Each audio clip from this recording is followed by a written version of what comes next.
You might be able to zoom out too. Okay, so welcome to our first YouTube video together. So this is Haley and I'm Walter, and we're going to be doing this video and just be eating with you guys and talking about our spiritual and life journey and our struggles. So, you guys ready to come eat with us? I forget this open, jeez. Let's talk about why we wanted to eat in front of camera, like instead of doing anything else first. Because we could have took a lot of avenues to speak with you guys and share, but this is something that we were kind of excited about. So this is a salad. I have a 5-layer burrito. And then I have a taco. So do you have any thoughts? Anything you want to say about that? Because you were pretty much the one that came up with the idea. Well, I want to eat with you guys because I know in the past and even right now I have trouble eating. And I go through eating disorders, and it's hard, it's a struggle, especially going through spiritual lives, especially being on your own. And so just having someone you can talk with and eat with and learn about them and be vulnerable with them is just a nice way to be comfortable and find more about yourself. So that's why I wanted to do this with you guys. Right, food is a great avenue to be able to bond with people and share conversation and connection and stuff like that. But also, there is kind of a weird energy around food. Just because the way we grew up, a lot of people have different exposures that made them feel a type of way. And so, yeah, eating around people and stuff can be kind of weird for people. And for us, I don't know what to say.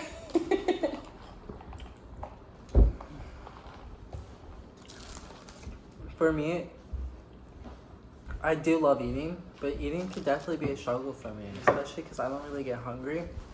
And I do have to use marijuana to get hungry. But that is a really good source for spiritual abilities.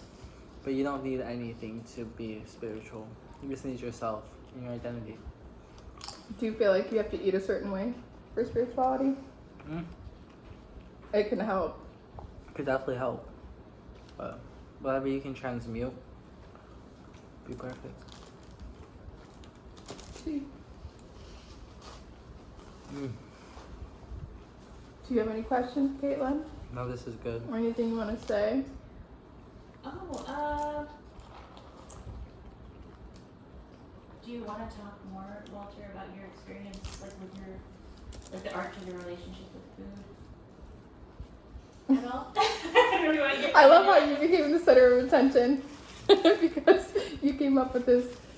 Did you know this was going to be your intervention? It was my intervention, guys. They want me to eat more. I guess I'm too skinny. Yeah, hold on. Let's talk about this. Like I'm too skinny. They want me to eat He's showing off for the past couple of days. He hasn't been eating. So I'm too skinny. I need to eat more. Oh my god. We do love a healthy confidence. Gotta eat more. Okay. But I'm the one that has most of the food. My taco, my nachos, my salad, my whatever these are called. Cinnamon twist. So that's a no, you don't want to talk about it then? Probably not. That's okay. I don't know. It's not, I don't have a relationship with food. It's like, food's my homie, we get each other, but sometimes I'm just homie, I'm feeling a certain way, your cravings are not my cravings, of a relationship with food. I need to just be my own person and just die, and that's how I feel, and then I just don't eat. And then somehow I live because I have magic, so I have sustenance. Walter, you are not promoting greatness so, here. Wait, let me talk. You guys wanted to know this story. And you wanted to hear me talk, so.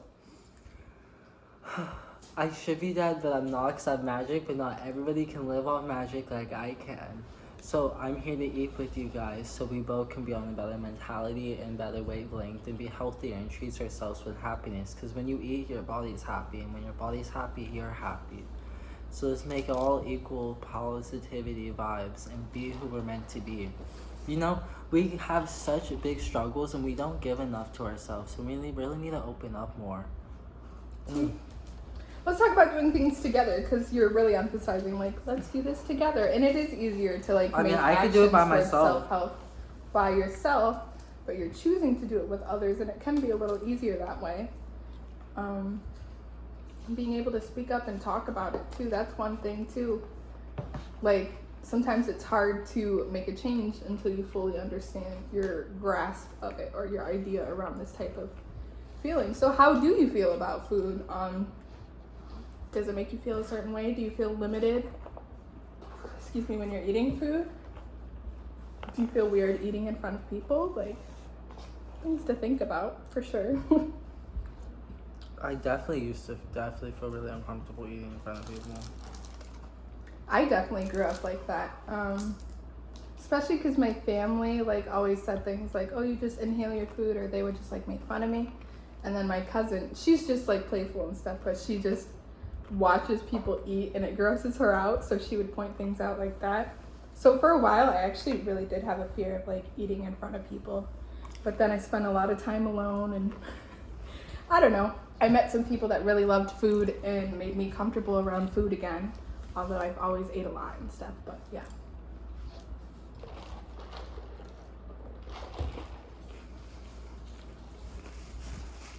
Mm.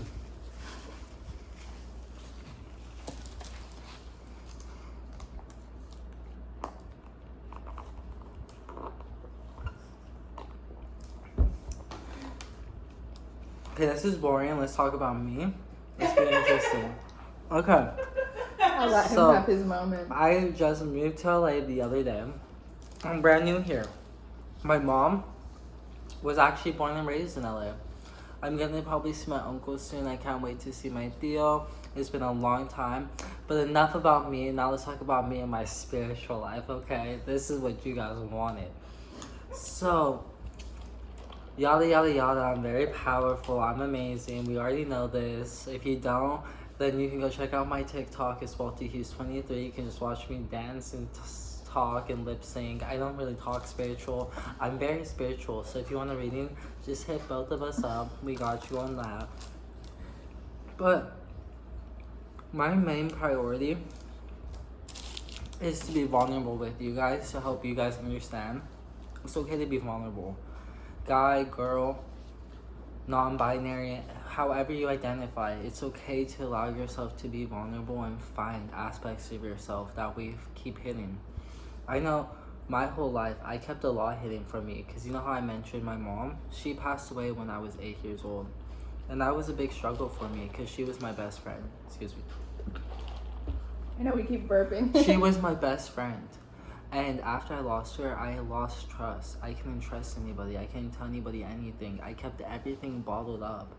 And that wasn't good. And through relationships, I was crashed and burned. I was betrayed a lot. I was used and abused. And it's never okay for that to happen. But I'm here to let you guys know that nothing can hold you back and keep you trapped and locked. You can do anything if you allow yourself to be set free and listen to yourself. I know life can be scary and be such a struggle, and sometimes you just want to give up and curl up and die like I said before. But you can't. Because you know why? You chose to come on earth. You chose to live this life. And you chose to bring that fight with you. Hun, you can do anything that you put your mind to. Because nothing's impossible. Like my favorite quote, look at the word impossible. It spells out I'm possible. So if you can believe it, you can make anything possible in your reality. Just through your thoughts. So allow it to come to you. Use manifestation for your own side. But now I'm gonna let Haley talk because I wanna start eating. I'm freaking hungry. I don't know. Hold on, let me just think about it. I guess I could talk about me moving to LA too. I don't know. My journey to LA feels, I don't want to say feels different or whatever, but like, I want to say the motivation feels different or whatever. I'm still in a phase of just trying to understand where I am. And it's weird because I've been going through awakenings and rebirths and stuff like that. And I look really cute.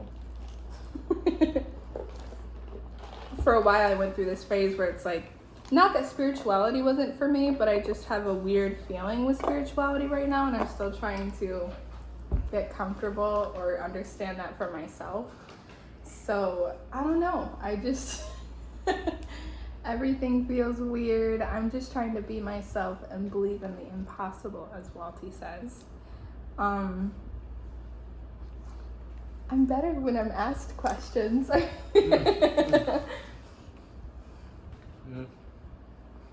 you have any questions? Anything that you think should be brought up? I'll ask you something that we just finished chewing. Sorry. It's okay. I was thinking of something earlier. So I was gonna ask you guys to ask us questions, but I didn't. So I'm just gonna make up some questions and act like I'm reading them off my phone for you guys. Okay? Okay. Ricardo 9732 wants to know, Haley, what really brought you to understand what you want to be in the spiritual community, and what led you to finding who you are now in your actual reality? What do you mean Good by question, wanna Ricardo. be? So what I think he's asking about, what brought you to spirituality, and what did you incorporate from spirituality that shaped you to where you are now? Okay. Well, I mean, there was definitely like a few faucets over time that just kind of came together that ended up being like a bigger picture for me. But I remember I dropped out of college like twice. And it's not that I'm not intelligent enough for college or anything like that. I just couldn't keep with it for some reason. And that kind of like broke me, feeling like I wasn't able to do something I very much knew I was capable to do. So I was in a really low spot. And then things just started working out. I ended up getting an amazing job for Mac. I was making $16 an hour. Loving my hours, loved my coworkers. I was working with makeup, which is one of my favorite things. And I remember like sitting there being like, oh my gosh, like how could I not believe in a God or some sort of divinity? Because before this, there was like a big awakening. But this experience, I didn't understand it was spiritual or anything like this. Like I had smoked weed for the first time, and I took a dab, which is not beginner material at all. And I literally, everything was like I was looking through a kaleidoscope. Like my entire vision was just like stained glass kind of moving around. And I was like, what the fuck? And I remember all of a sudden feeling like, oh my gosh, God's gonna be so mad at me. And then all of a sudden I hear in my head, God is not real, Haley. And I'm like, this is the first time I've ever heard anything like that. And I just like, I felt all this truth, and I was like, what? Like, was panicking, like there's no fucking God. Listen, not the Christian God, the Christian God I was following, the one I was embarrassed that was going to be mad at me. Oh yeah, I would never be mad at you for smoking because weed. Growing up, I wanted to be a youth pastor. I was very, very heavily involved in the church and stuff like that. So I remember just hearing like, there's no God? Like, what do you mean? I was shocked. Like, this kind of like took me through a loop. And it was like I was ripped out of my body. This is the craziest spiritual experience I ever had. And I didn't even understand spirituality at that point. It's like, I was ripped out of my body, and then there was two people there, and they showed me something, and it was as if they aligned something, and then all of a sudden I could see the entire universe. I understood everything. Like, I saw everything in its existence. I knew how it worked, why it worked, every movement. Like, it was... there was such a comfort and understanding, and I just knew how things were going to go, and I was like, yeah, everything's okay. And I remember thinking like, oh yeah, there's no God, and it was like, they got it, and then they shoot me back in my body, and I forgot everything. But I like remembered the feeling of that. Like, it was a feeling that could not be forgotten at all. So that kind of like really just kind of rocked my world a little bit, to be honest. And I ended up getting into tarot card readings on YouTube. And then found like Reiki. I got a Reiki session that kind of changed my life. I cried for like a week after everything. I was so sensitive of everything. And like, you guys think I'm a lovey-dovey human being, but I also have a lot of like anger issues. And like, yeah, she does. I used to be pretty feisty. Like, she still is. Like, just like the break of a pencil can kind of like just make me want to like break down and just have a freak out sometimes. So, shut up. Chain lion. I'm like widening my legs, asserting my dominance. Like, yeah, she's pushing me away like she does on the bed. Shut up. So wait, what was I talking about with that? Where did I go? You were very sensitive because of your Reiki session. Oh yeah, I was really sensitive. Like, it was crazy because I didn't think that stuff was real. I didn't think like all that was stored in your body. And this Reiki session was amazing, right? No, now here's something really cool. So before the Reiki session, I got in my head, you should break up with your boyfriend. And I remember being like, all right, Haley, you're being flighty, chill out. You do this when a good thing's finally there for you.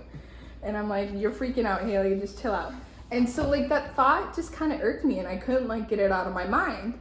And I knew I had this Reiki session coming up and like it wasn't a psychic session or anything like that. But I had set the intention. I said, okay, if I do need to break up with him, something about this is going to come up in this session. And so literally, like, once I got in there, she starts describing him, like, describing his facial hair, his hair, like, who he is. And I'm like, what the fuck? And she kind of put, like, my relationship in perspective. So that was just, like, one thing that right off the bat was amazing, really cool. Then she's kind of explaining to me how, like, when we have trauma, it creates, like, holes in our aura. So our aura kind of comes like Swiss cheese, and you can kind of attract stuff if you don't, like, you know, heal that and build it back together. So what she does is she connects with your inner child. And I remember her just saying the simplest things, like, I'm here for you, I love you. And like, they were just simple things. And I was sobbing and I felt stupid. I was like, I'm crying over something so stupid. Like, and that has a lot to do with the way that I grew up and like me never being allowed to have any emotions and stuff like that. And she also taught me, she's like, you have this huge hole like in front of your heart. And then there's this old lady in a rocking chair guarding it. And that made me so emotional because when I was younger, like, I don't remember ghosts or anything like that, but I remember my family always telling me, like, Haley, you fucking talk to ghosts all the time, and like weird stuff like that. And like the lady that she was describing was a lady I would describe to my cousins and my family and people babysitting me. And I remember after the session, I called my cousin and I told her about this, and she's like, dude, that is literally the lady you used to describe to me. So that was really, really cool. And that kind of just like changed my world, and I got into light language and I found a lot of spirituality stuff on TikTok. I remember being so eager to learn anything about spirituality. Like, I was looking up, like, how do you have a spiritual awakening? Like, that stupid stuff, and like trying to blast open my third eye and, you know, crap like that. But yeah, I found my community through TikTok by just trying out new things. Light language was just something to try for myself, and I blew up. And then I ended up making friends, and it got even more. And like, more pictures came together, more guidance came together, more friendship came together, and more understanding and vulnerability. Like, it was really cool, really, really cool. And it's just, I think the main moral of the story for me was being able to do things that I never would have thought I would have been able to do or allowed myself to do, because I would have been too embarrassed or afraid of what others were thinking about me. Like, even something like this is kind of weird. So yeah, that was kind of my story. That's kind of where I'm at. And I'm looking to discover more than just light language for me, because I know I'm capable of a lot more. Did you ever find out who that lady was that was guarding the hole? Oh yeah, Walter helped me figure that out. It was my grandma. Oh, that's nice. Yeah, she's from my birth mom's side. Until you could address it yourself. Yeah, and that literally just like made me so emotional. Before I had even like figured out who it was, just the fact that there was someone there for me, like protecting my heart, because I just felt so amongst. So. No, it's good. That's the thing I think about spirituality, is that you find out that you're more supported than you ever thought, and Yes, that is such a good, like, yeah, you find out you're more supportive than you thought. Because that was the biggest thing about, like, that was the best thing about a spiritual awakening, was realizing that there's, like, people there for you when you felt like no one. No, it's okay. It's good. Release it. Well, it sucks because, like, your entire life, you, like, feel like you're hated. And then all of a sudden you're like, oh, okay. See, this whole thing's about being vulnerable. Let yourself be vulnerable, hon. Show the world your truth. Don't hide it. It's okay. Come here. Oh, I love you, Walty. Now I can actually This is our second day together, you guys, in person.